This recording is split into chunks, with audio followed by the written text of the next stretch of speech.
How wonderful. Welcome. Welcome.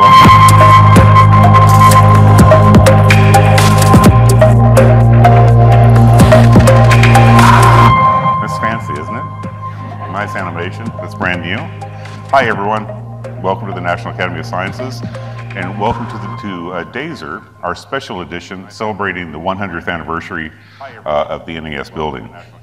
Our topic tonight is science and Art Deco, celebrating the centennial of the NAS Building. So let me ask before we get started, who's been to a DAZER before? Fair number, yeah. Welcome back. And for those of you who have not been here, welcome, and I hope we keep coming back. We do this on a regular basis. DAZER, the DC Art Science Evening Rendezvous, is an ongoing series of discussions presented with the intent of fostering cross-disciplinary dialogue, as well as providing creative practitioners, like many of you, in all fields for the opportunity for networking and discussion. So this marks the 13th year of us doing DAZERs here at the National Academy of Sciences. DAZER is part of a series called the Leonardo Art Science Evening Rendezvous, which is a network that has fostered 50 similar groups around the world, from Canada to Brazil and from California to Moscow. So we are part of a growing number of practitioners who are interested in fostering dialogue and collaboration across many different domains of knowledge. So the spirit of DAZER, and in fact the mission of cultural programs of the National Academy of Sciences, is to explore the intersections of art, science, and culture, thinking about impact and the possible trajectories of new ideas and connections. In many ways, these ideals date back 100 years to when this building was built. And tonight, in this special edition of DAZER, we have 4 colleagues here with me today who will talk about the building, its history, and the ideals that shaped it from a variety of different perspectives.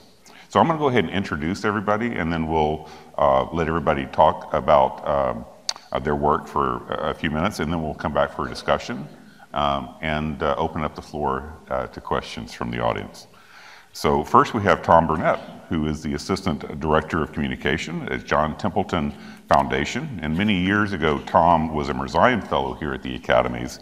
And what we're here about today is some research that he did starting back then on George Ellery Hale, who was a driving force for the vision of the NAS Building. And then we have Steve Knight, who many of you know, I'm sure. He's the president of the Art Deco Society of Washington and a principal with the David M. Schwartz Architects. Steve will share with us an overview of the building and the position it has in architectural history, especially in the DC area. And then Anna Kupik, who is president of the International Hildreth Meière Association and the great-granddaughter of Meière. Anna will help us understand the creative and collaboration that her great-grandmother had with the architect and engineers in creating the aesthetic of the Great Hall, which you all walked through on the way into this wonderful auditorium. And then Caroline Hickman, who is to my left, is the lecturer at the School of Architecture, Planning, and Preservation at the University of Maryland. Caroline will conclude our evening's talks with talking about the iconography and style of the building. So Tom, since your work helps us into the space of the building and predates, it literally goes back to the vision of the building, why don't we start with you? Please help me welcome Thomas Burnett.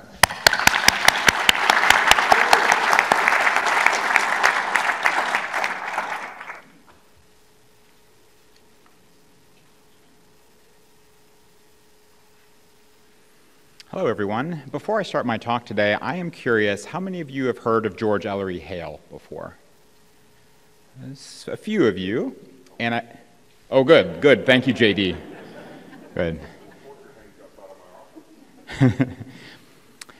For those of you who know of him, I hope I'll be able to give you some fresh insights today, and for those of you who don't, I want to introduce you to someone that I've come to know very well and deeply admire. The more I've learned, the more I've just incredibly delighted in his vision, and that's what I'm going to share about a bit today. So just a little bit of background. George Ellery Hale was born in 1868, so shortly after the chartering of the National Academy of Sciences.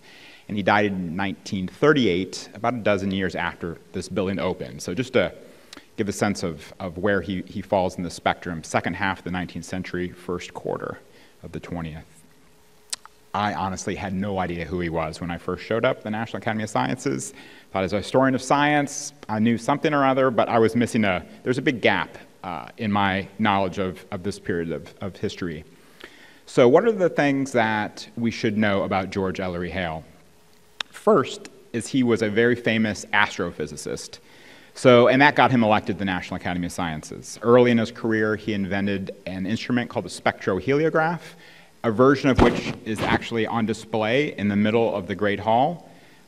It's not in operation, but you can take a look. If it were operating, you would be able to see the sunspots from our sun without burning out your retinas by looking at this device. So it's very cool. What else should you know about George Hale? He's an institution builder. So before he was 45, he planned, built, and directed 2 of the greatest observatories in the world. Let me show them to you. Well, I should have shown this to you already. This is him looking at the spectroheliograph, literally the one that's outside. Oops, sorry.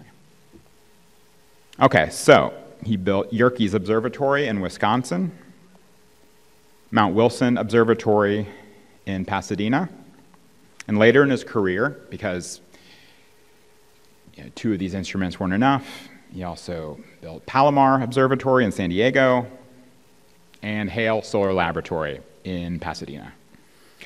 So it may come as no surprise that in 1914, he was actually named one of the 12 greatest scientists in the United States. So 100 years ago, really a chief figure in the scientific community. Now, the reason we're here and the reason why we're talking about him today is that he was directly responsible for the building that we're in. Even though the National Academy of Sciences was chartered in 1863, it did not have a building of its own for 60 years. And Hale was the one who first proposed the idea of having a building. Beginning in 1906, he hatched out this idea and published and told the world about it. He spent the next 20 years championing the idea of this building, fundraising, and conceptualizing it, what it could be, what it could look like. But what is less known about Hale is his role as a cultural visionary, and that's what I want to focus on tonight. So let's begin with a quote. "I do not share the common fallacy of an antagonism between science, literature, and art, which appeal to me in much the same way. Creative imagination is the vital factor in them all." So think about that a little bit and imagine what somebody with that kind of mindset would do besides astronomy. So in addition to what made him a National Academy of Sciences member, he became a trustee of the world-renowned Huntington Library and had a hand in making it a leading research institution. He's the founder of the Pasadena Music and Art Association, a student of European, Greek, and Egyptian architecture, and a visionary for education policy.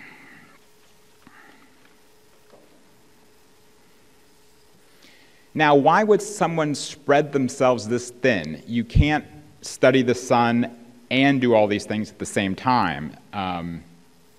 It's just not common to do that. But Hale he looked at things differently, and I think he had a much broader understanding of what is worth knowing than most people. And so by spreading himself wide, that is where he's able to capture what he valued. When investigating the universe, we also need to know the investigators themselves. And I think, as the Greeks put it, know thyself. I think Hale really put that into practice with his broad studies. So Hale saw human civilization as the most recent chapter in the history of the evolution of our universe. And the key to understanding this moment in time, to understand humans, we need to do rigorous research in history, archaeology, architecture, art, literature, and music. This is an astrophysicist, but these were priorities of his that he, I think, embodied in this building. Each of these humanistic, artistic enterprises reveal human motivations, values. These are the things that infuse and give dynamism to culture. And these are the things that even gave rise to science itself. So there's a strong connection there. So I'm going to give one example that illustrates Hale's priorities. When the cornerstone to this building was laid, something that Hale put 20 years of work into seeing fun, he was nowhere to be found. Where was Hale at this august moment? He was in Egypt, looking at the opening of King Tut's tomb. So his priorities, they spread across the globe. And so knowing something like that, where is Hale today? It should come as no surprise if you were to go in the library of the National Academy's building to see things like this. It just makes more sense when you know who the visionary behind this work was and what he valued. He brought this into the building too. Okay, so, yeah, it's time to manage security. Okay. The ransom will be paid later, I'm sure. Okay, let's look at this. Let's look at this beautiful dome. You saw it as you're coming in. You look up. It is majestic. You might think I'm in Byzantium. It's just incredible. It's beautiful. But I wonder if you've had the same thought as I did at one point. Isn't this just a little bit frivolous? Like, maybe it's just a step too far?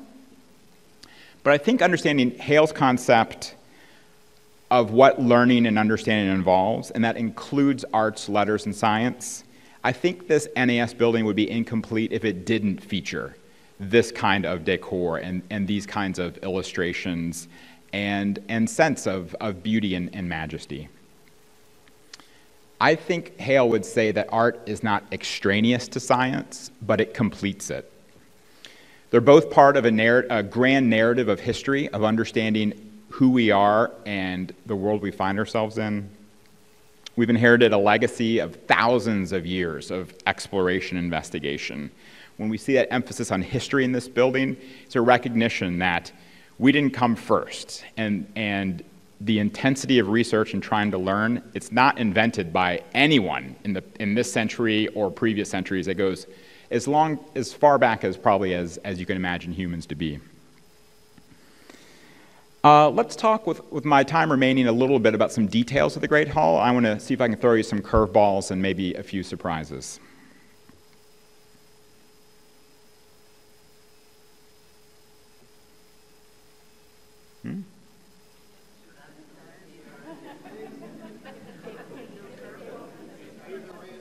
Ransom not paid.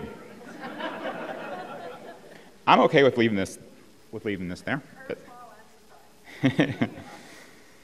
Okay. Yeah, you've looked at that dome. Incredible number of details. There's clearly set out 8 prominent scientific disciplines. It includes physics, chemistry, geology, astronomy, mathematics, botany, zoology. There's also some buildings depicted. There are institutions like this one. There's the Museum of Alexandria, 2,000 years old. The Academy, the Linceian Academy in Italy. There's a depiction of the Paris Academy, the Royal Society of London. But science is so much more vast than what can be depicted in this building. The question is what to include? What's going to make the cut? And that's what I want to talk to you about here.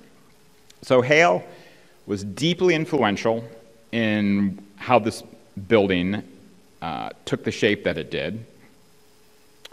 But he didn't get all that he wanted. So about a year, actually less than a year before the opening of the building, I don't know where in the world he was, but he wrote this sketched out a letter and sent it to the building committee chair, Gano Dunn, and said, yeah, all the ideas we had for what we're going to depict, let's scrap that. I've got a different idea. Take down the 8 scientific disciplines and let's go with this. 8 episodes in cosmic history. We are going to start with the origin of the solar system and take it forward to the rise of human civilizations. I would love to be able to show a slide. Oh, yes. Oh, here it goes. Ransom was paid.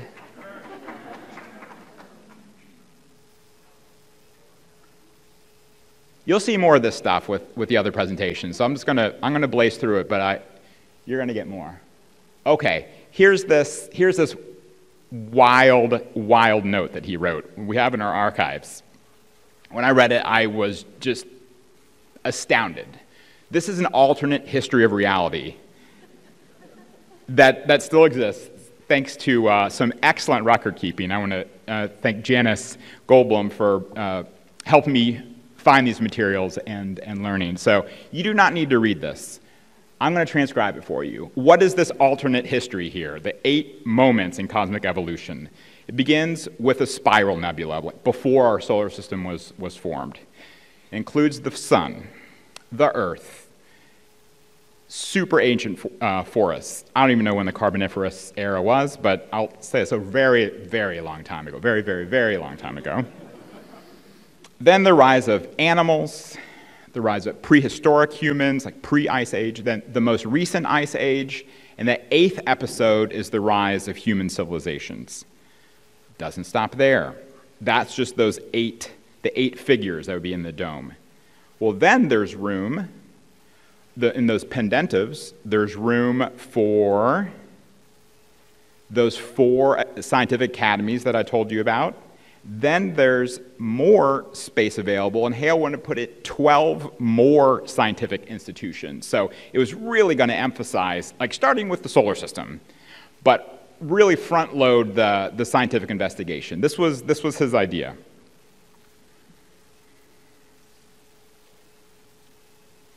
Now, you walk in, you look up, you don't see it. It's not there. The building committee said, "Thank you for sharing your ideas. Hope you enjoy the rest of your archaeological work. Try not to have anything collapse on you when you're digging. And we look forward. Hey, please come to the ceremony when we open the building next time. All right?" They kept the 8 scientific disciplines. They stayed. The 4 scientific institutions that were going to be prominently in the pendentives, they're out. They got displaced to a little bit less prominent. There we got fire, earth, air, water. Now, reading some more correspondence, this is where it, to me, gets very funny. So, building committee chairman Gano Dunn jokes with Hale. Our architect, Bertram Goodhue, he wants to paint some ladies. We need to make some space for that. So, there you see fire, earth, air, and water. Hale didn't love it. He's like, those ancient elements don't really work so well with the elements that we know today. But he lost that battle. He got some of the things he wanted, but there were a lot of great creative ideas and some compromise that was made. But there was a couple of aspects that did get retained from that letter that I showed you. One is the quote that's in the center of the Great Dome there.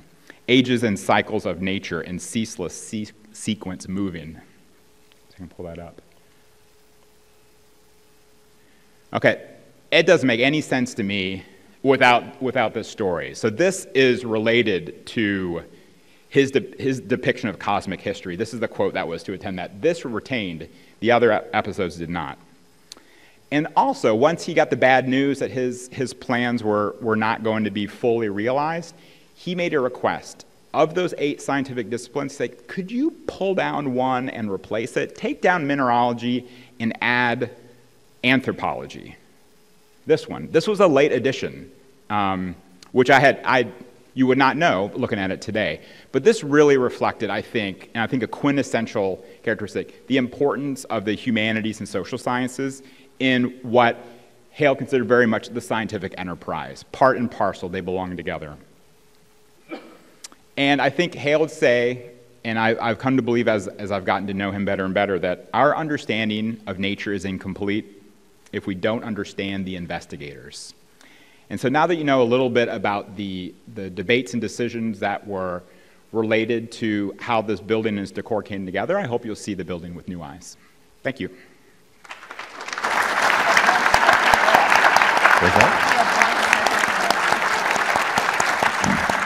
Thank you, Tom. Steve, welcome to the podium. Please welcome Steve Knight.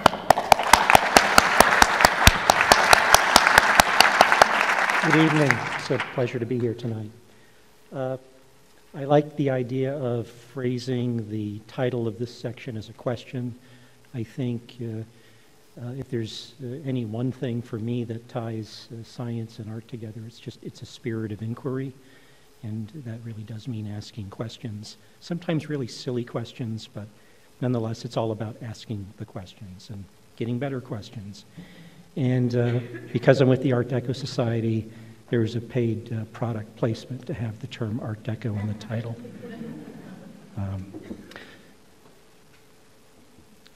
So a little bit about the architect, Bertram Goodhue. He was born in 1869 in New England, from a long lineage of New Englanders. His path into architecture at the time was quite common, rather uncommon by today's standards. He basically took an apprentice route. He did not go to university to get his degree in architecture. And while that was a common path, it was probably not a common path from a background like that to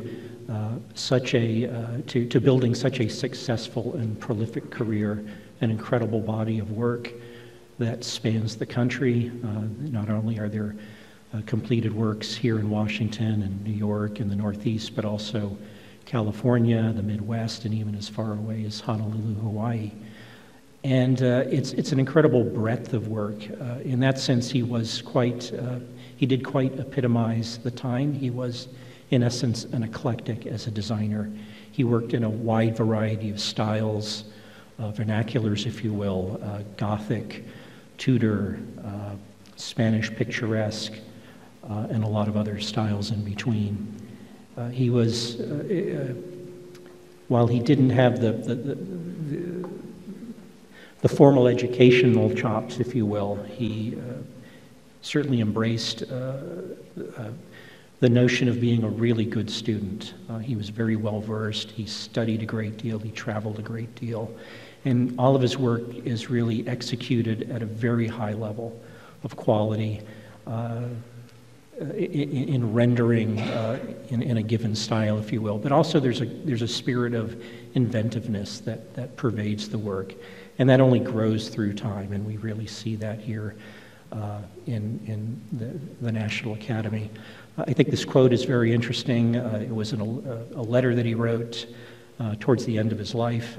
For almost 35 years, I have been working at architecture, doing all sorts and kinds of dreadful things, classic, Gothic, and goodness knows what, and I still do.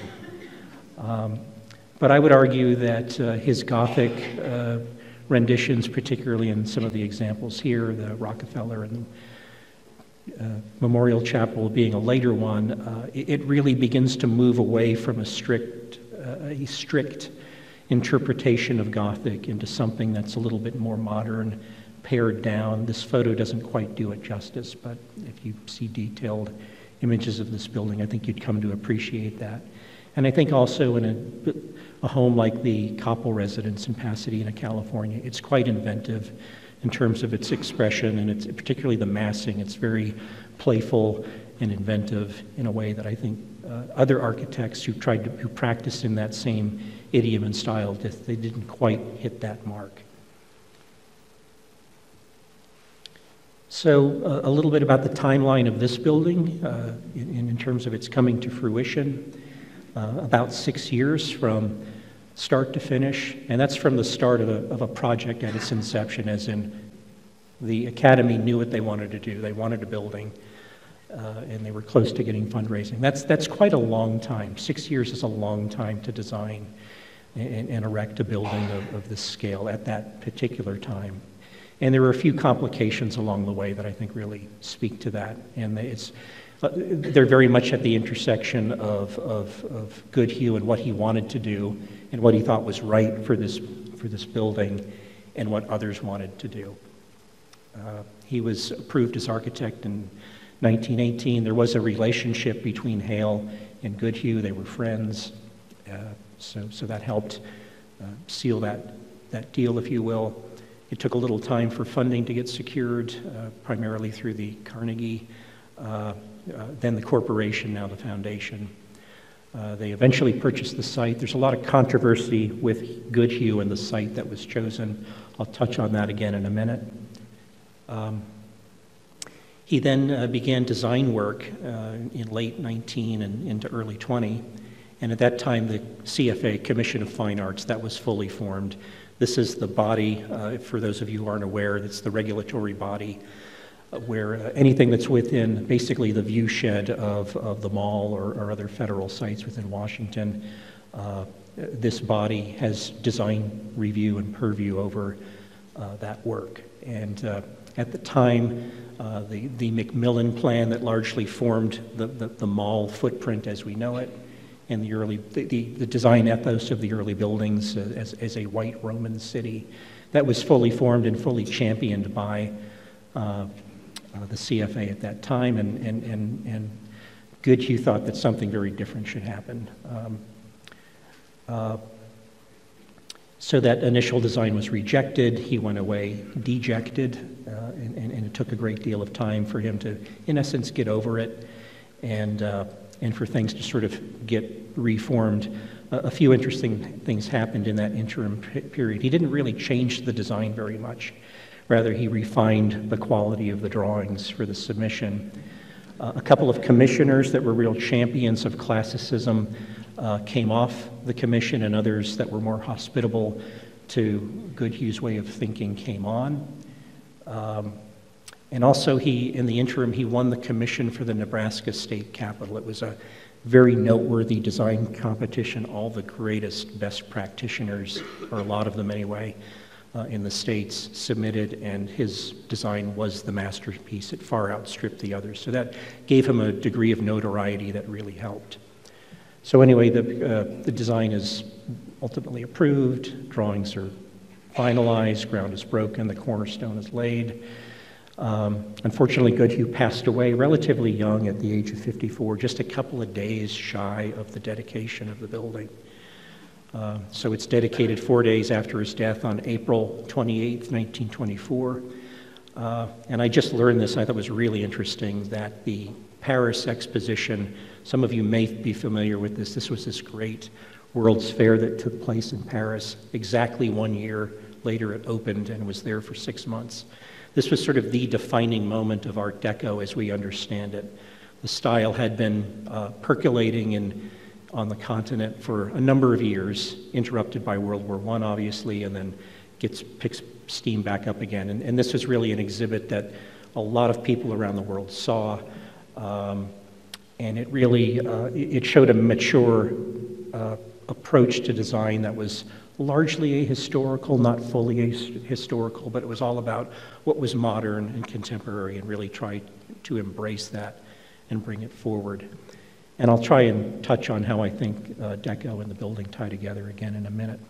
And then finally, interestingly, that term didn't exist until 1968, and it was really, it was coined by an art historian, Bevis Hillier, who wrote a book in the late 60s, and he was looking back at this period of decorative art and design and architecture in the 20s and the 30s, and saw a lot of commonality.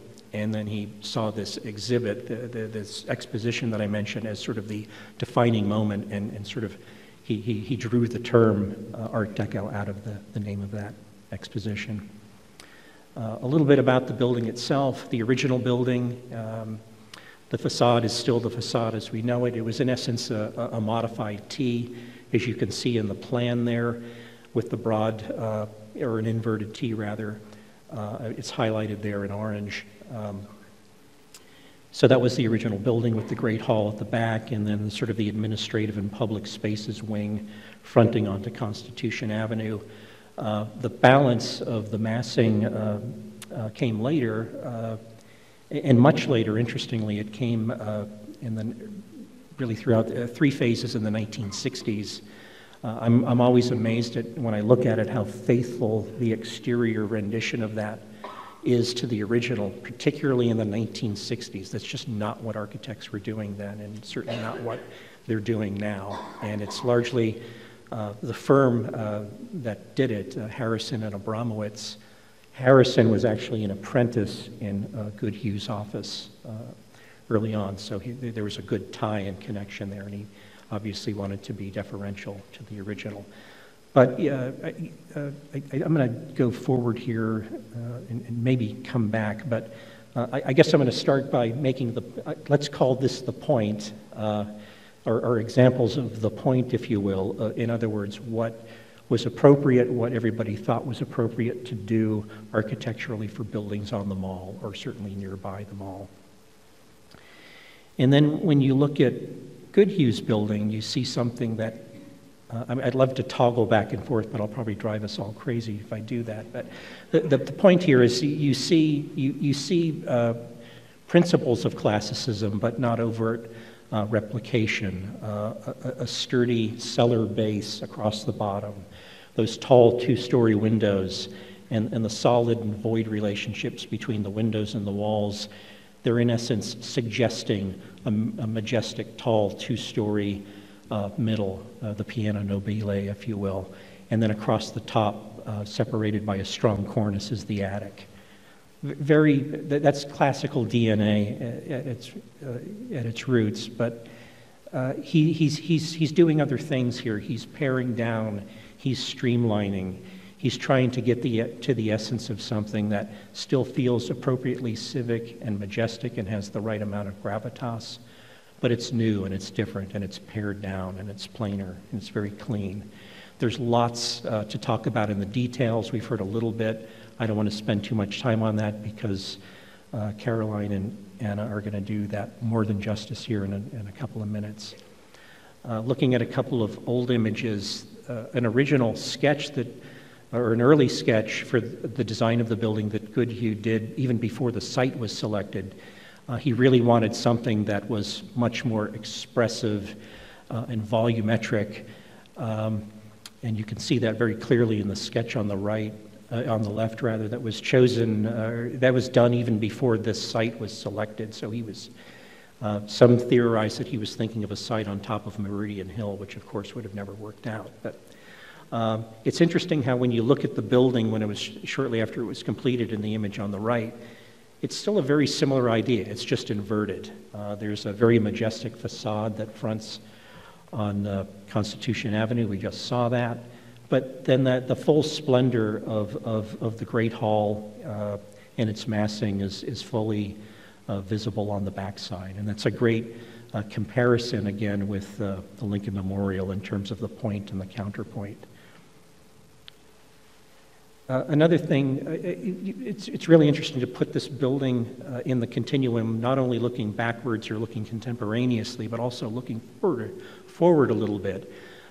Goodhue, I would argue, very much foreshadowed what practitioners would be doing in the later 1930s, even after the war, into the early, or rather the late 1940s, even early 1950s, in the period that we often call Art Moderne, where things are even further pared down and stripped down. And these are two local examples, the Adams Building of the Library of Congress and the Henry Daly Municipal Building at Judiciary Square. You see a lot of similar aspects at play here in terms of a tall, majestic middle, an attic story, pared down detailing. There's still references to classicism, but they're not overt and literal the way they are in the case of the work by Cass Gilbert or Henry Bacon.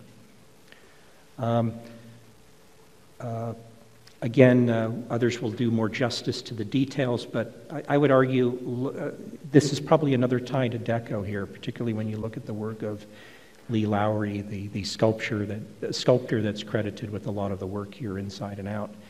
You see a lot of I think some of the characteristics of Deco, and I really want you to think of Art Deco not so much as a defined style, but it's an attitude.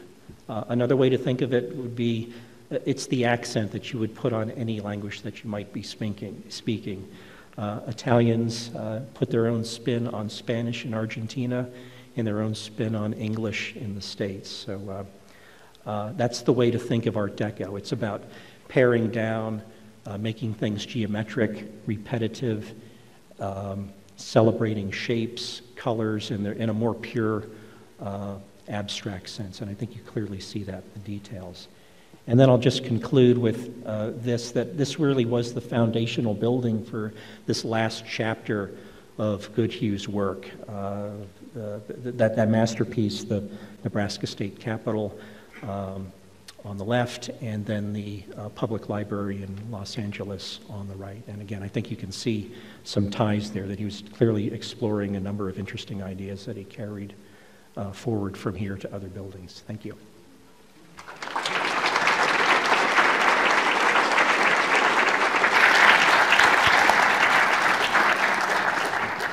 Thank you, Steve. I just want to welcome Ann Kupik back to the stage.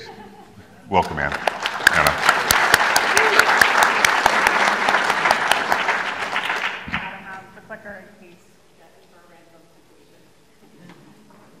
Thank you. Oh. Yep, we're good. All right. So thank you so much for having me here today. My name is Anna Kupik, and I am the president of the International Hildreth Meière Association, also known as IHMA. I am also one of Hildreth Meiere's great-granddaughters. Another one of her great-granddaughters is in the audience, as well as her granddaughter. And it's a thrill to be here, especially because we're celebrating the 100th anniversary of the building.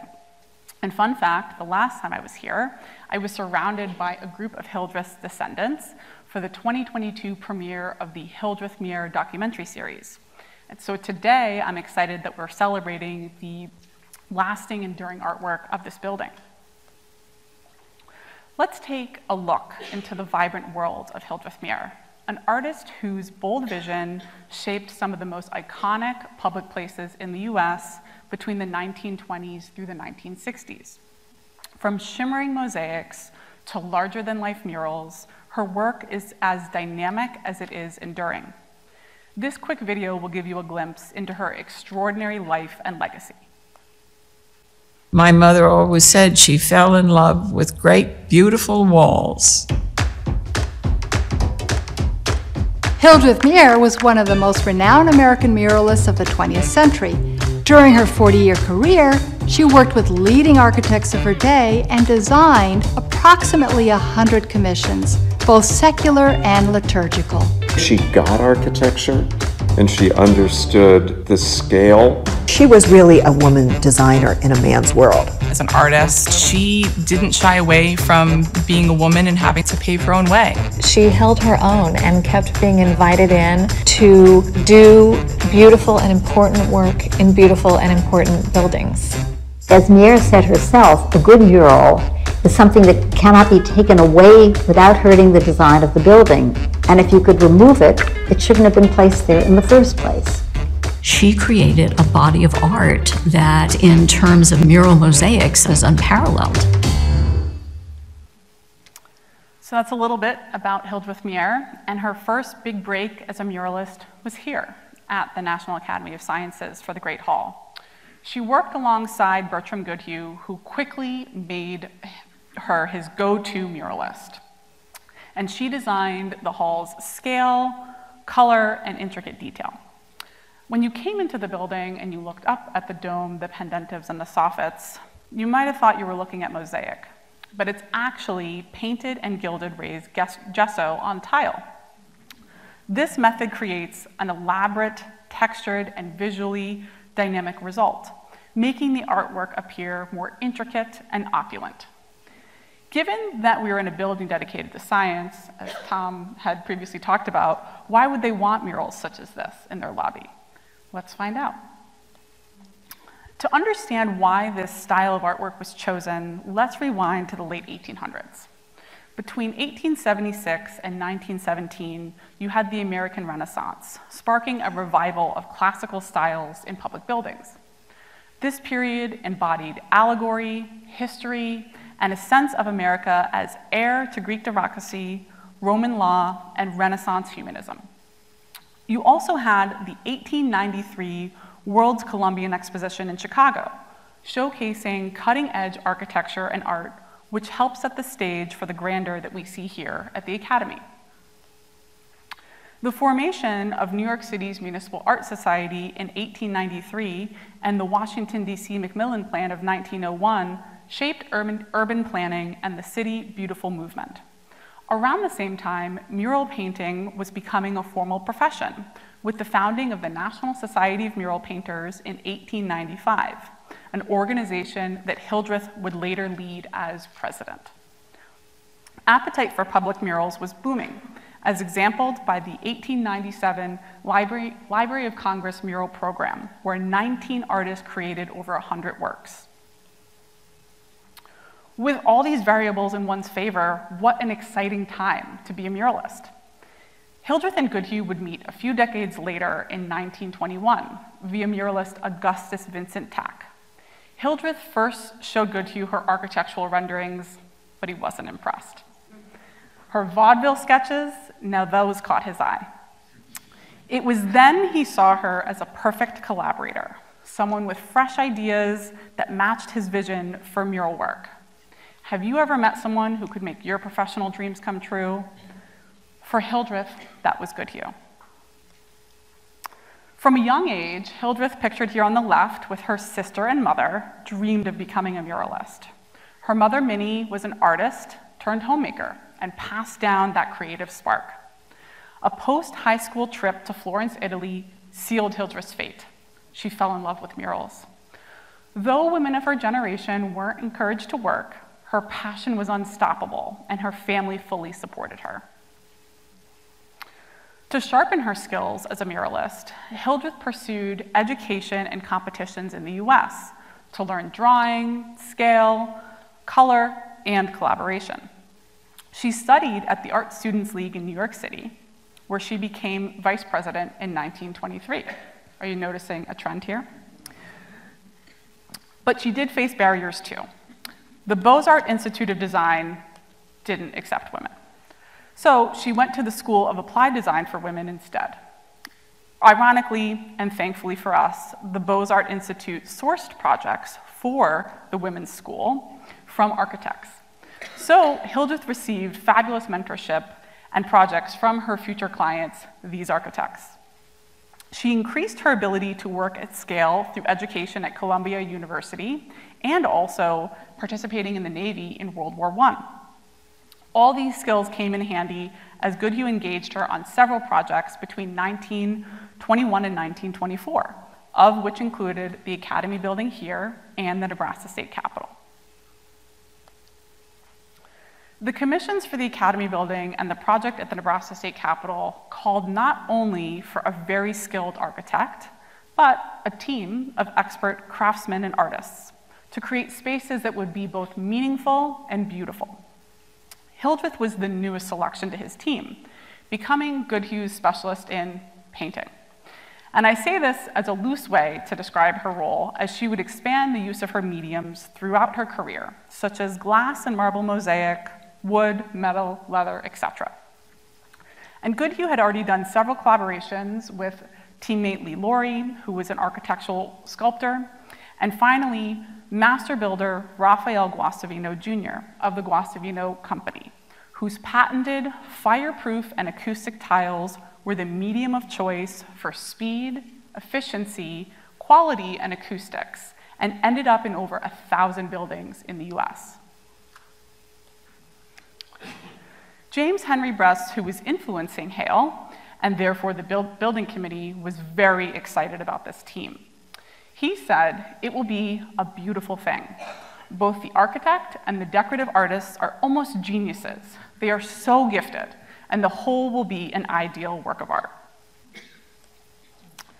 With a talented team like this, what could go wrong? When Hildreth joined the project, many details were still up in the air. Ongoing budget discussions led to changes in materials and the decorative program, and the committee of male scientists debated what seemed like endlessly over the iconography of the Great Hall. And don't forget, this was an era without the internet. Communication was via telegrams, letters, occasionally a phone call, and travel was made by train. So making the quick trips we take today a multi-day affair. The iconography we see today was tentatively approved in 1923, but as we already heard from Tom, Correspondence between the building committee, Goodhue and Hildreth, showed that by the fall of 1923, the building committee was wavering on their decisions, and maybe it was a lot influenced by Hale. This led to a cycle of Hildreth sketching and then resketching the designs, as seen in examples on the left, based on the inability to reach consensus and some indecisiveness. At one point, Dunn and Hale of the building committee suggested replacing the female elements in the pendentives with male figures, symbolizing the academies of science. Luckily, the idea came too late in the process. And thanks to snail mail delays and Goodhue's conviction, the ladies stayed. Can you imagine the design today without it? Another challenge was the committee's ideas for iconography. Without modern resources like the internet, they had limited access to visual references, which caused further delays. Meanwhile, budget constraints and acoustic needs forced Goodhue, Guastavino Jr., and Hildreth to innovate and find a new solution for their design medium. To maintain the Great Hall's acoustics, 50% of the surface had to remain undecorated Guastavino acoustolith tile. Colored tile was too expensive, so a creative solution was needed. In February 1923, Hildreth, along with Mack, Jenny, and Tyler, the firm hired to execute the designs, developed a new method, applying painted and gilded gesso to the Guastavino tile. This technique preserves the acoustic properties and gives us the stunning effect that we see today, lasting for almost 100 years. This photo shows a close-up of a cleaning about 10 years ago, highlighting the intricate detail of the medium. Once the medium was finalized and Hildreth got the green light, she took her small sketches, usually just a few inches in size, and scaled them up to full-size cartoons. Her design blended influences from Egyptian, Greek, and Byzantine styles, along with elements of what would later become known as Art Deco. And you can see here, this is water in the pendentives. You actually have her hair showing us a dual meaning. So it's her hair, but it's also the water waves. And this is a design that she uses, these water waves she uses in future commissions that she has. Hildreth said of her experience, she was launched into a world of mathematics, where curved surfaces had to be flattened out in the designing, where straight lines were drawn on complicated curves. 10 men worked for 3 months, squeezing the decoration on the brick like icing on a cake. And she climbed about 65 feet high up on scaffolding, mixing paint, and wondering in a detached way what it would all look like when it was finished. Though she described this work fairly simply, it involved immense effort, preparation, and experimentation. Once her designs were enlarged into full-size cartoons, they were applied using a technique called pouncing. A craftsman would trace the drawing with a serrated wheel, creating tiny holes along the lines. The drawing was then placed on the surface, and powdered graphite was brushed over the holes to transfer the image. Mack, Jenny, and Tyler handled the pouncing, with Hildreth overseeing the process to ensure the right color, scale, and effect. And although we don't have an action shot of the pouncing for you, I have a close-up for you from the cleaning, so again, you can see the detail. Hildreth's work at the National Academy of Sciences set the stage for future commissions, including the Nebraska State Capitol. In 1927, she was once again asked to depict the elements, this time using a new medium, marble mosaic. Her stunning creation, Geniuses of the Waters, the Fire, the Earth, and the Air, graces the rotunda floor. And we can see the two elements of air side by side. You have Nebraska's version on the left and NAS on the right, two very different designs, mediums, and surfaces, Nebraska in marble mosaic and NAS in painted and gilded gesso. After Goodhue's sudden passing, just 2 days before the NAS dedication, Hildreth continued working on projects that he had started, including the Nebraska State Capitol, the Rockefeller Memorial Chapel in Chicago, and additional work at St. Bart's in New York City with his successor firm. She was slated to work on the LA Public Library, but it didn't come to pass, and we actually don't know why. Though thankfully, fellow collaborator Lee Laurie has a huge influence on the LA Public Library, helping keep Goodhue's vision alive. And I want to point out one other thing, which is Hildreth's work at the Nebraska State Capitol earned her the gold medal in mural painting from the AIA in New York. The National Academy of Sciences was a catalyst for collaboration, especially for Hildreth, as the commission with Goodhue came at the very start of her career. It marked the beginning of her journey, leading to a prolific career where she would go on to create over 100 commissions in 17 states, including additional work in the DC area, if you want to check it out, in various mediums, such as glass mosaic, terracotta tile, marble mosaic. And this is actually much bigger than it looks like in the picture. As well as several Art Deco icons, like the rondelles on the side of Radio City Music Hall in Rockefeller Center, as well as the recent interiorly landmarked One Wall Street in New York City. There's so much more that I could share with you, so please check out hildrethmeière.org or our social media accounts to learn more about her various commissions, including her Art Deco work and the additional work here in DC. Thank you.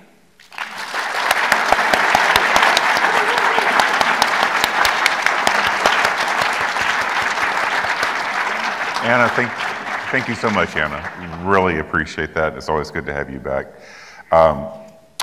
Caroline Hickman, I am so glad that you're here for the first time, and we look forward to your presentation. Please welcome Caroline Hickman.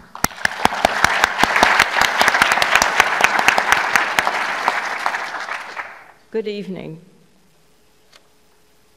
I'm going to talk about Meière's mural, the decorative program of the dome.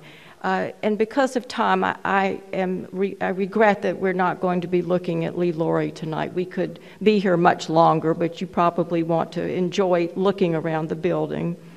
So what were Hale and the building committee's goals for this decorative program? To chronicle the history of scientific knowledge through the ages and position America as the heir to and leader in scientific progress. Now let's go through, you've already seen, courtesy of Anna and Tom, you've gotten perhaps a good view of the dome itself. It's hard to see sometimes in the hall. The history of science is known in 1922, and here we see the center is the sun disk, referring to the Egyptian sun god Aten, and around it are these symbols of the solar system. 8, at that time Pluto had not been discovered, so there are 8 symbols. And then, as Tom mentioned, allegorical figures representing the 8 branches of science, ranging from physics, botany, and mathematics. And then, as Anna has discussed in the pendant of air, the 4 elements from upper left: fire, air, earth, and water. And then lastly, 4 ancient academies of science, Rome, London, Paris, and indeed the Museum of Alexandria. The museum, of course, the library, they didn't know what it looked like, so she had to imagine. But in researching this, I found it interesting that none of these venerable, centuries-old academies had purpose-built buildings. So this really helps to place NAS in the United States as a purpose-built building. These academies moved around different buildings, and they're in beautiful buildings, but they were not purpose-built. Now, as Hale and NAS looks for sources, resources, what their program is going to be and look like, They met in the Arts and Industries building for a number of years on the mall, and science is included in this classical revival sculpture on the pediment on the mall side, Columbia Protecting Science in Industry. And the dome in the fairly recently opened, at least then, a Museum of Natural History did not have a program, but to go to the Library of Congress, where they had tried to visualize the history of knowledge in the Jefferson Building Reading Room Rotunda Dome, the evolution of civilization. And the two of the 12 figures that we are most interested in for this are Egypt and America Represents Science. So this indeed gave legitimacy to, and in many other ways, but really pictures this as NAS, going to be helping to advance science in the country and the world. If you look at this image, America, the allegorical male figure, has a direct sight line to the papyrus scrolls that symbolize the great library in Alexandria. So it was in Egypt, and Hale and others thought this, that Egypt, Alexandria, the Hellenistic world was really the foundation, and then moving to America. And so the Library of Congress really validates this. America is pondering what to invent this machine, how to use this machine that is below him. Now, there were a number of artists and a number of media that the Library of Congress Reading Room Dome employs. There is another figure representing science, a sculpture in front of one of the pendentives, holding a globe of the earth and a mirror to perceive the image of truth. And that phrase, image of truth, is again picked up in the dome of this building. Interesting that the biblical passage from Psalms is juxtaposed, really, it's above the sculpture, is juxtaposed with the hard truth of science. This is late 19th century. Moving back here to the NAS dome, looking at the allegorical figures, the branches of science and the pendentives, let's think about how, so the big question for me at least is, how did Meière go about visualizing this, and how did she accomplish such a unified, cohesive ensemble for the dome? And then just to think about the Library of Congress ceiling and how there is so much going on there. She wrote that Goodhue, Bertram Grosvenor, the architect, had suggested that she start by looking at Greek vase painting. And she says, I looked at that and I drew and sketched, and then I looked at Egyptian art and modern, because the colors looked appropriate. And then I put it all away and I started to sketch my own vision. So she's saying for both content and for her style, she draws from Egyptian and Greek mythology, and she looks at modern science, ancient art and modernism, and including Art Deco that she saw, what we now call Art Deco, that she saw in Paris on a trip there in 1923. If we look at this spandrel, the pendentive, earth, she selects the Greek goddess Demeter here in one of the red figure wares from the 4th century BCE, who's holding a cornucopia. Meière, of course, makes it her own. Then she references this Tree of Life mosaic from Jericho and puts the tree and the gazelle in, and makes this very interesting unified composition. So she's looking back. She knows her Greek mythology inside and out. For fire, she draws upon the goddess of the hearth, Hestia, seen here in another of the Greek vases, ancient Greek vases, Hestia on the left and Demeter on the right. They're very sedate, and look what Meière does with them, with fire. You know, she's walking through or running through the flames, her head thrown back, holding the torch, and she's got her attributes, some of the attributes with her, including a kettle up there on the right-hand side. So if we think about her seeing what we would then call later our Art Deco, some of these figures, including the fire and earth, seem to have this, compressed stylization. If you look at physics, he's straining to understand how to use the fulcrum to lift this very heavy block of marble. But this energy that you find in these certain of these panels. I want to reference botany, one of the branches on the ceiling, because this was bringing into the modern day, discoveries in science.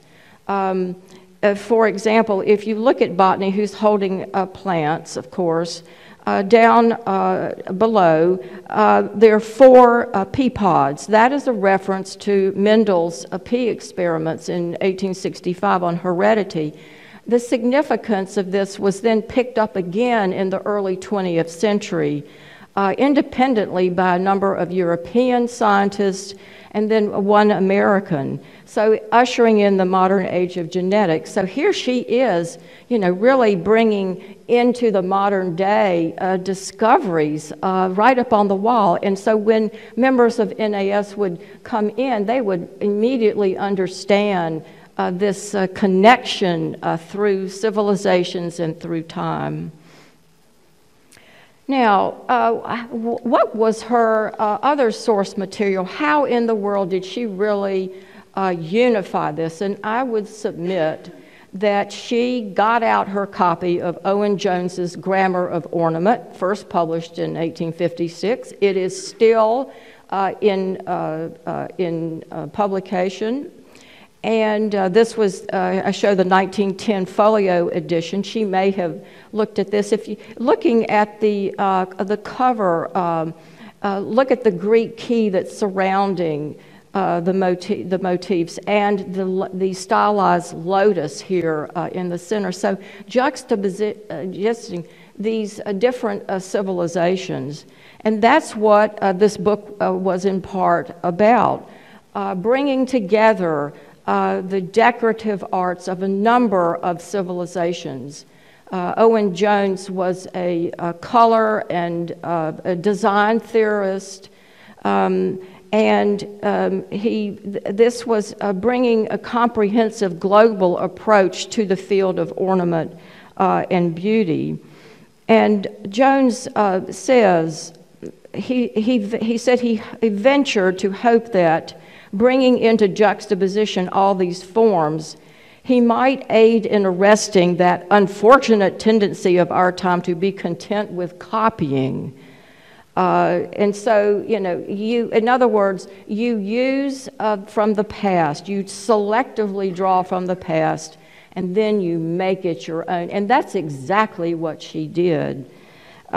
He says in one of his 37 propositions in this book, all ornament should be based on geometrical construction. So she, if you go through these propositions, you can see that she's applying many of them, and particularly with coloration. There we go. Okay, let's see. I want to show you how she uses the decoration between the figures to really unify taking, for example, the Greek chromolithograph that's in the Owen Jones grammar. If you look at the green here, and you look at what she is using, it's the same. You know, she's using this one pattern extracted from the book to unify the dome. And then, excuse me, I wanted to go back, come on, here we go, to, there we go, okay. I want to go back and look at physics again for just a minute. She was so interested in the color of Egyptian decorative art. And indeed, Jones says, the colors used by the Egyptians were principally red, blue, and yellow, and with green used as a local color, such as the green leaves of the lotus.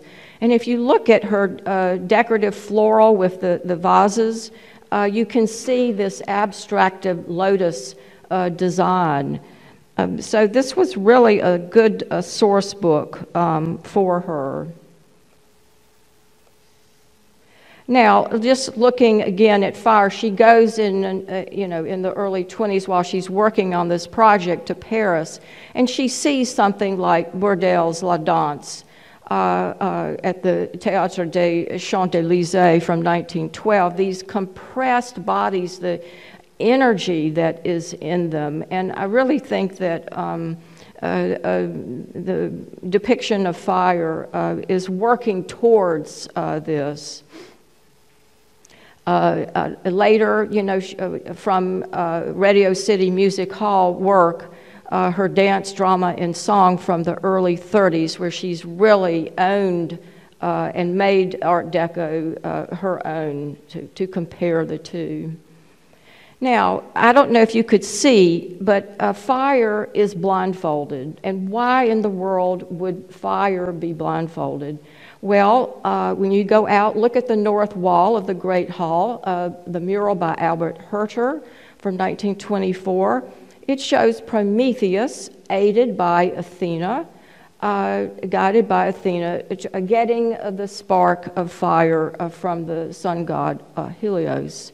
Now, disobeying, of course, Zeus's orders, you know, do not give fire to humanity, but Prometheus is the one who gives this spark and spreads knowledge to humankind. Prometheus and Hestia, aka now fire, were cousins. And she kept the sacred flame in the sacred temple, and it was never to go out. And so she is indeed turning a blind eye to what Prometheus is doing. So there is a link between the pendentive image and Prometheus. I mean, this is very playful. I mean, it's not only, you know, trying to unify the program theme-wise and stylistically, but I find a lot of very playful elements in this. And indeed, I think Art Deco shows this as well. So this magnificent dome, I'm not sure I've done it at all justice, but just to show you a few selective explorations of this. And this is an unsigned tribute. She did not sign her work, evidently, but look at her prodigious artistic creativity and discipline, and the crafts people who assisted her in its realization. Thank you.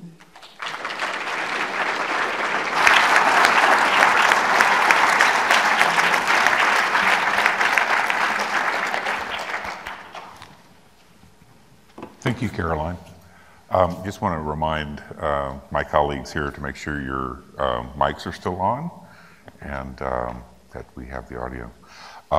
So this is the fun part where we get to cross-pollinate some of these ideals and just have this discussion. And we also want to open this up to your questions in the audience. So we have a large living room here where we can have a friendly chat. I'm going to take advantage of my position as moderator and ask the first question, but we have microphones on this side and this side if you'd like to ask a question. I'll go first. I'm really thinking about the threads of commonality that I see that run through here. I'm thinking about Hale, as you brought up, Tom, as pulling these different, not really seeing separation between art and science, just basically pulling from toolboxes of knowledge whatever he needed to explore. And it was curiosity and that sort of inquisitive that led to innovation. But I've also just love the fact that is new, sort of a different perspective for me, Caroline, talking about the juxtaposition of influences across time and pulling that together. And I'm also thinking about how far ahead all of these people were before our time, because that idea of juxtaposing things that have been done before to make them your own is very postmodernist. It's very postmodernist in its concept. So I guess my question that I'd like to just throw out for discussion is, first of all, I think these people were ahead of their times, but what is it that they have maybe collectively had an influence on the way that we're thinking today, and how are we responding to it? How does that, not just their influence on architecture and science, I mean, we have expertise here from architecture, from modernism, to science and science communication. So so I'm kind of asking this question so that we can enter that into a lot of different things. What do we think of as the impact? Or if you want to reframe that question, what can we learn in the way that we do as a practicing science communicator, as a practicing architect? What is it that we learn from this way of thinking? I'm done talking now. I can start. I could start because I thought a lot. I thought a lot about this. I had actually prepared a whole different talk before I landed on this one. So I hope okay, we'll give you another 15 minutes. Yeah. That one isn't fully baked yet, but I had really thought about Goodhue and Hildreth and Grosvenor Jr. And even Lee Laurie. Goodhue was an apprentice model architect. That was something that Steve had mentioned, that yes, people were doing it, but his peer group, that were these accomplished big deal architects were going off and studying abroad and studying in Paris. And Goodhue didn't actually really have the money to do that. And so he did feel a bit like an outsider, but I think that also gave him a lot of freedom. I think it gave him a lot of freedom. And he not only was an architect, but he had a lot of passion outside of the architectural space that he brought in. He was a technical illustrator, and I think that also really, when he brought that into his architectural work, he wasn't just showing you the architectural renderings, he was showing it in a scene, in place. You could really imagine it. And so I think for him, there was always this feeling of being an outsider. He wanted a creative team. He wanted to choose the best people and trust them that they were going to bring some amazing things to life. He really valued the arts and the beauty of that. And I think Hildreth, her handicap was she was a woman trying to run alongside all these men at the time. So I think that gave her a lot of freedom to experiment. And here she found Goodhue as a great ally. She had a lot of great architect allies in her field, and as you saw demonstrated, then she went on to run different organizations. The two examples I gave were just two of many organizations that she ended up running or being on the board of. And Grosvenor Jr., he and his father immigrated to the US from Spain, and so his father had tried to make it as an architect, but that didn't work out for him, but the architects really saw that he could bring this timbrel vaulting technique and these really thin tiles that were economical, that were fireproof, which was important at the time, the acoustics. They developed something like 24 patents. And so at the height of their time, they were boxing out everyone else because they were again, outsiders that were developing their own thing. And I think you had these scientists who really wanted to have a beautiful space and had respect for art and felt like this team could really visualize. So my theory for my first talk was really this idea of folks who were maybe potentially considered outsiders and from whatever reason, but that gave them a lot of freedom to create. Good. Anyone else? Impacts, hopes, dreams, aspirations? Would you like to go? Go ahead. As I reflected, I put as the title of my talk that Hale's a visionary for past, present, and future. Mostly what I talked about was his vision from 100 years ago. And I think his vision and seeing that unification of science, art, and letters, I think really got largely bypassed, with science drifting away from sort of liberal arts tradition and tying together, especially in the First World War and then the Second World War, with technology and sort of its practical utility. We think of science, I think, so closely aligned with technology, but also with reason, logic, evidence, methodology. But that kind of conception of what unites with a Hale quote that I showed, creative imagination is what holds it all together. That, I think, is something we do need to rediscover. I think when we do rediscover it, science is way better at communicating than when you put it forth as this sort of mechanical, lumbering robot that generates a great deal of power and control. But it can also be very dehumanizing, and no one would look at this building and say it's dehumanizing. I mean, it is extraordinary. And so I really think it's a vision that needs to be rekindled 100 years later and then 100 years from now, like to keeping humans at the center of science rather than trying to abstract them away. It is, to me, it could be a guiding light now and a century from now. So. Well put, Tom. Anybody else? When I was studying Hildreth Meiere's work, what really occurred to me was she was having a specific art education, but she knew history, and when you think about Hale and his sort of pantheistic grasp of the humanities and science and et cetera, that we're seem to be in such cubicles these days, in such specialties. And how many of you know Greek mythology well? How many of you could look at these panels out there and say she's drawing on, whatever? And I lament that people aren't have a good broad education anymore. So that's what I would say, is that we need to go back more towards the center. I think for me, the word that comes to mind is synthesis, synthesizing, bringing things together and creating something new. And I tried to point this out earlier in my talk. With Goodhue, again, a very good student of history.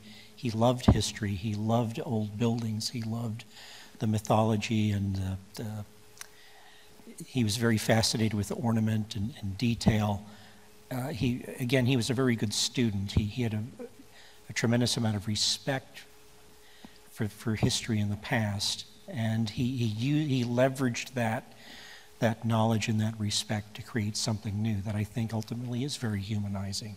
It isn't so new that we can't that is alienating, but it's there's comfort and familiarity as well as something new, and that's a very hard thing to pull off, and it's something I think a lot of people in various creative professions aspire to, and I hope that's something that they'll continue to aspire to. Well, thank you. I see we have somebody who's been patiently waiting to ask a question. Thank you for waiting. What question do you have for the panel? I was just interested, next year they have the, if they're going to have, do you know if they're going to have exhibits in Paris next year commemorating the centennial of the Art Deco Expo 25? I'm just wondering. Thanks. Yes, I'm aware of 3 so far that are in the works. There's a museum of the 1930s, Museum of the City of Paris will have one, and then there's one other, but they're in the works. We have another statement or question over here. Yes, I'd like to ask each of the panelists, what was the most surprising thing you learned in your research for this presentation or from before?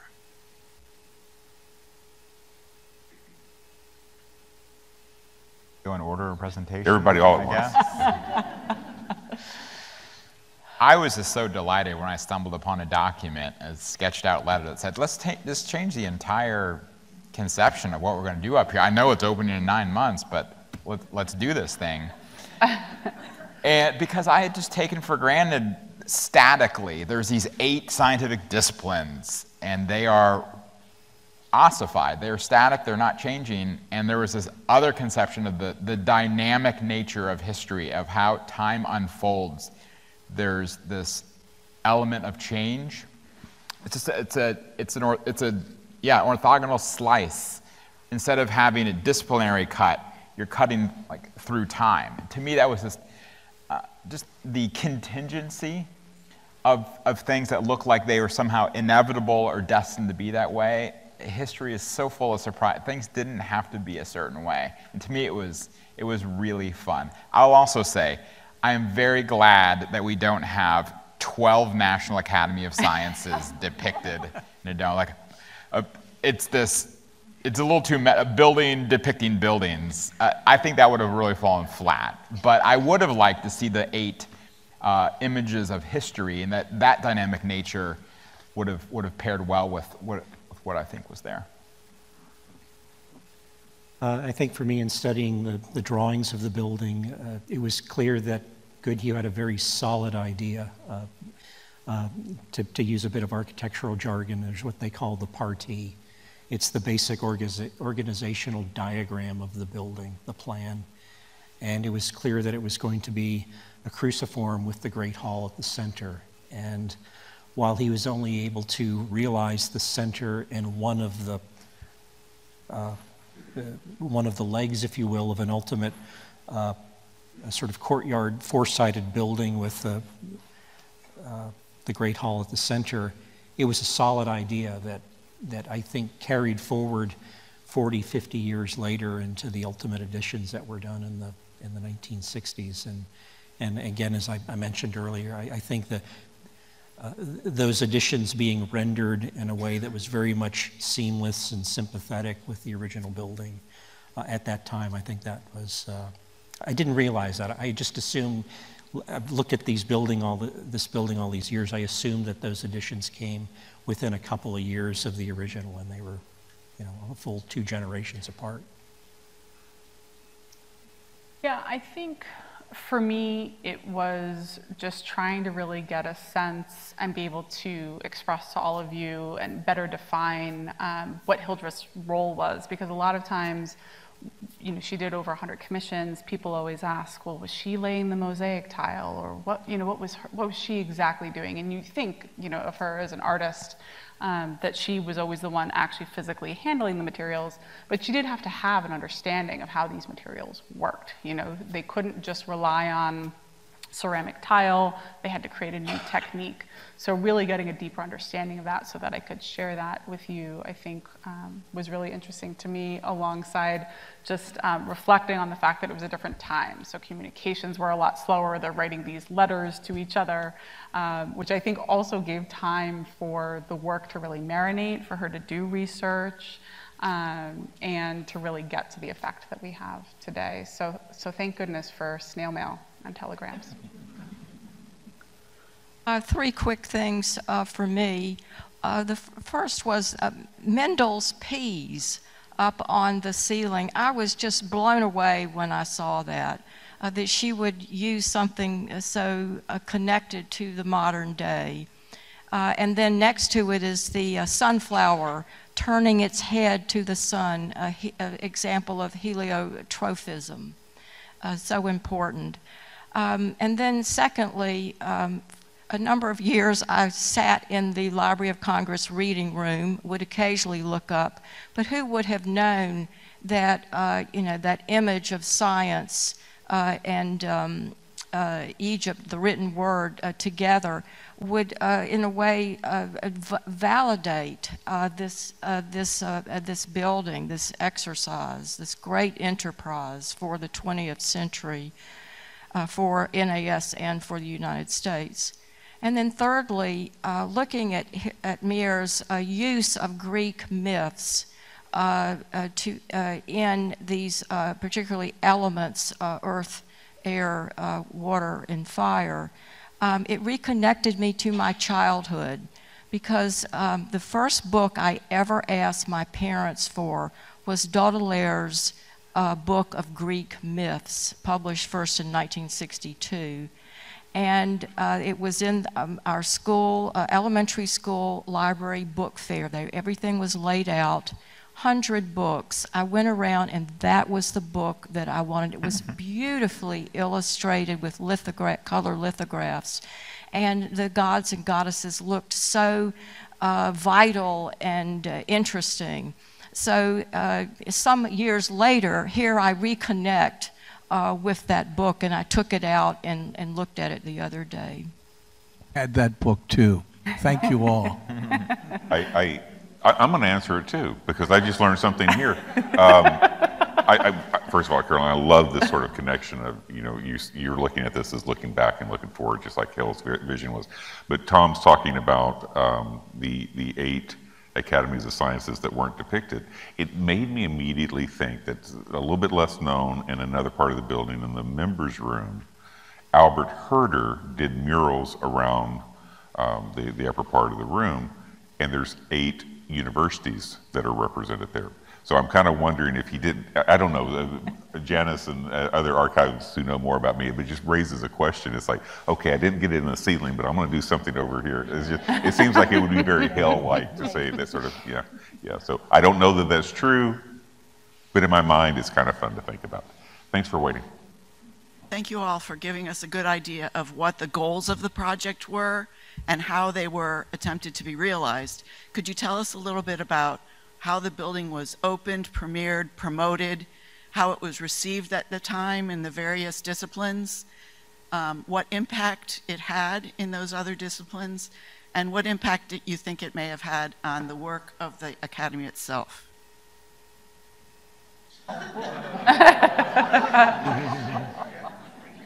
We could be here all night.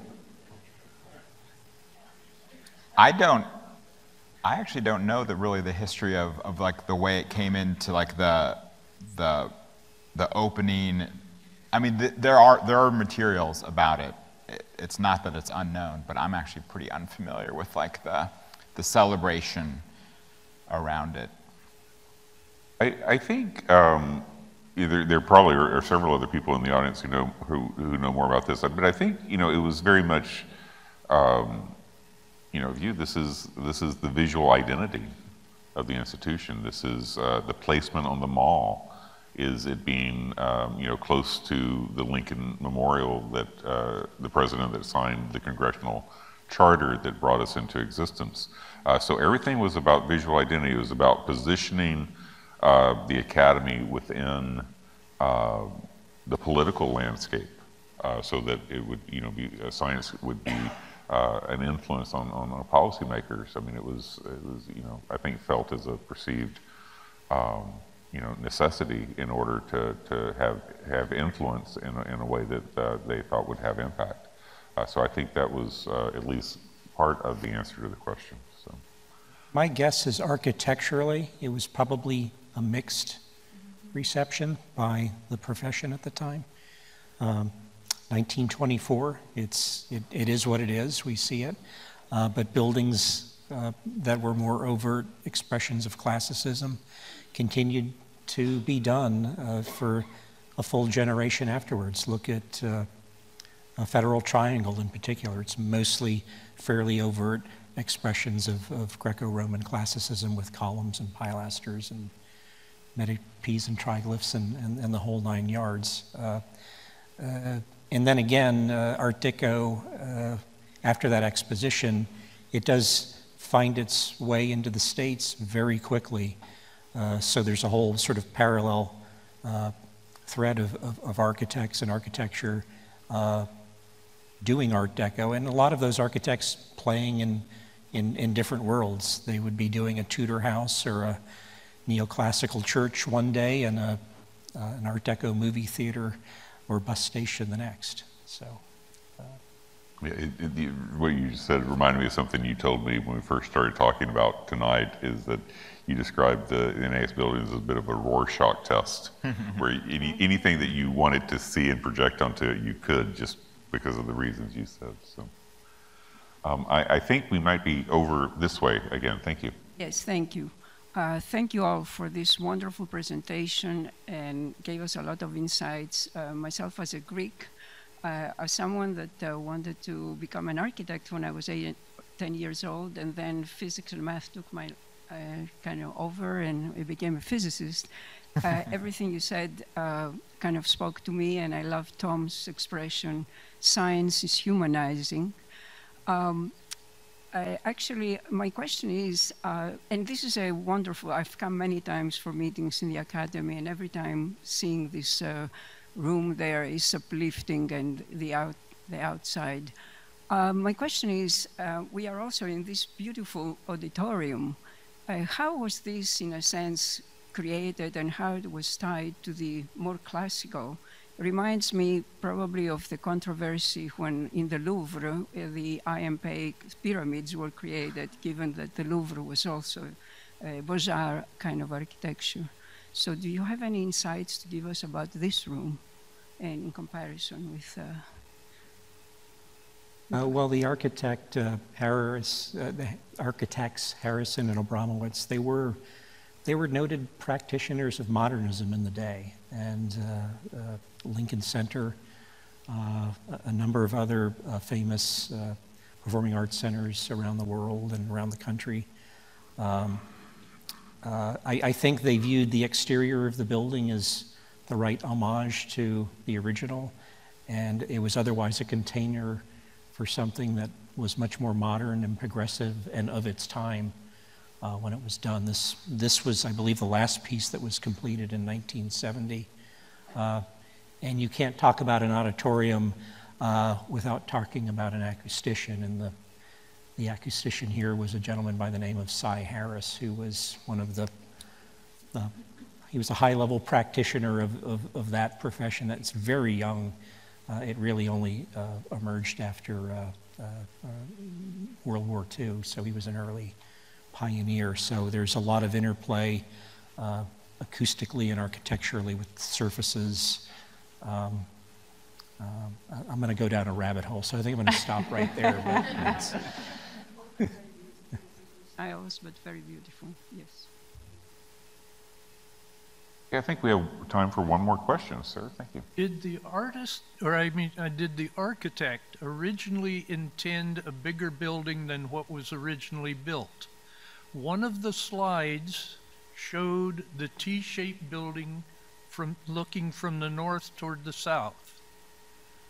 And I swear you can see blanked off spots for the north-south wings.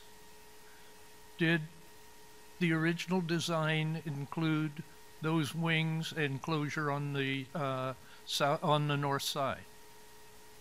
I would theorize yes, absolutely, yeah. Particularly on the ends of the blunt ends of the T where the new wings came on. They were brick.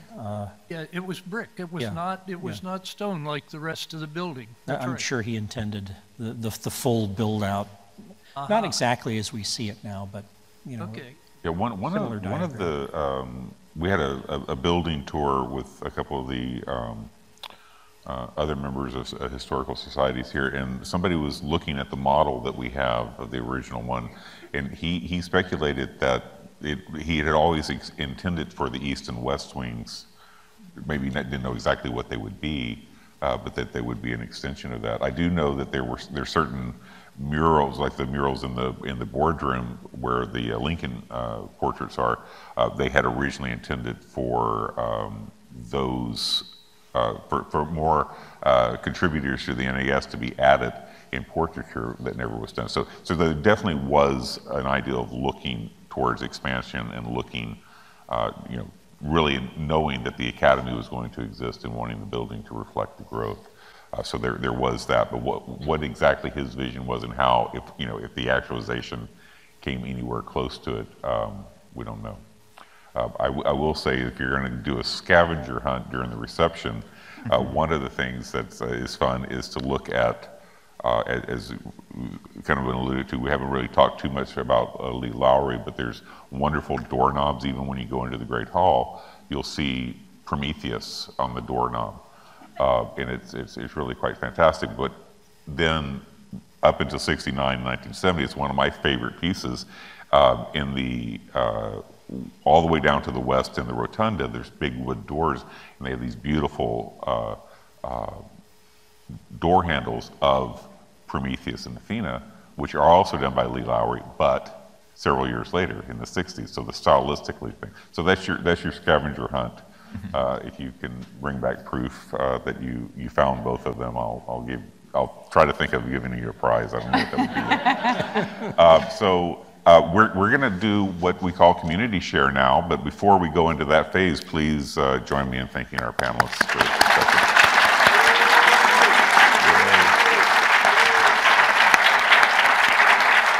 So community share, for those of you who haven't been here before, this is where we let anybody in the audience take the microphone for 30 seconds to tell us about your collaborations, your work at the intersection of art and science, or projects that you want. The idea is that we're about to go into a reception.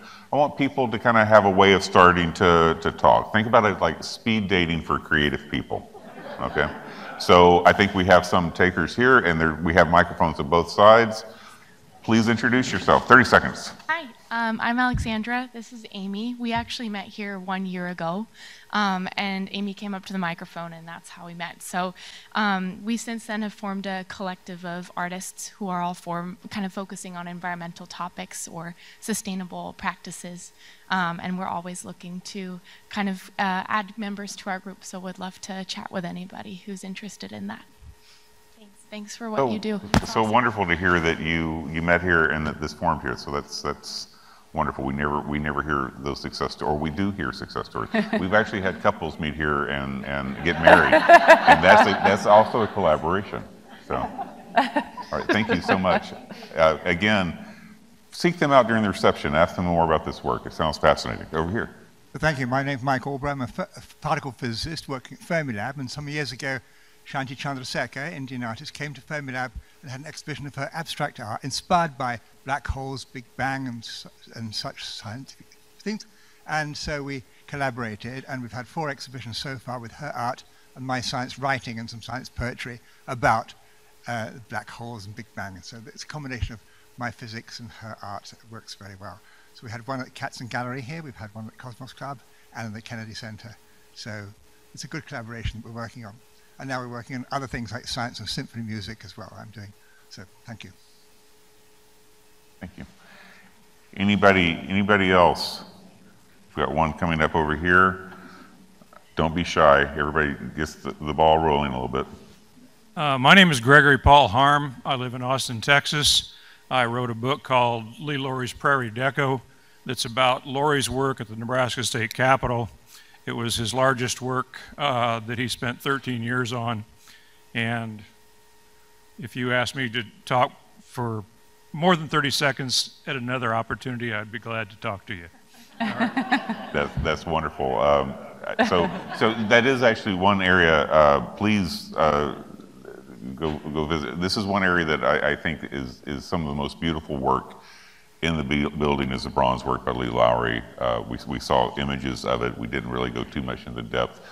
Please find this guy during the reception. Offer him some cheese or something. Yes, absolutely. Thank you so much. the reception is going to be right outside in the Great Hall, but let me tell you about a couple of other opportunities, because the very first question I asked was about impact. And there's 2 exhibits here that talk about the impact of this building and the NAS. If you go out the door and up the stairs to the right, you'll be in the upstairs gallery. And there is an exhibit of art from our art collection, contemporary artists who have been inspired by the architecture of the building. There is also, this is another scavenger hunt item. There is, and you saw this in one of the slides, in Anna's slides, the original drawing of the iconography of air. And I'm so grateful to the family of Hildreth Meière for giving that and gifting that to the NAS. So thank you very much. So that's your second scavenger hunt. The other one is, if you go through the Great Hall, the gallery on the left, which is the West Gallery, there is a Through the Women's and Science exhibit, which also, that's a fantastic exhibit, which CPNAS helped organize, and Alana Quinn, my colleague, curated. There's another smaller space that has a timeline of the history of the NAS in the context of world history and the reports and the work that the NAS did. Also, thanks so much to Alana for curating the timeline. What is, I think, just really inspiring is we worked with an artist who's an educator in Philadelphia, who worked with his kids at a West Philadelphia elementary school, middle school. They were inspired by Hildreth Meière's work, and we asked them, this is the iconography as it was understood up until 1924. What if you imagined this iconography for the past 100 years? So they really took inspiration from this. They went and researched visuals from contemporary science. They made all kinds of wonderful connections, and they made it their own. It was really quite wonderful. They also drew from Albert Herder's Prometheus. The exhibit is called Promethean Sparks, because each one of the kids saw that spark as the generation of an ideal. And so they took that and they all made their own sparks. So, please do go in and look. It's very inspiring. It's a wonderful installation. So please enjoy the reception. Thanks for coming. Again, one more round of applause.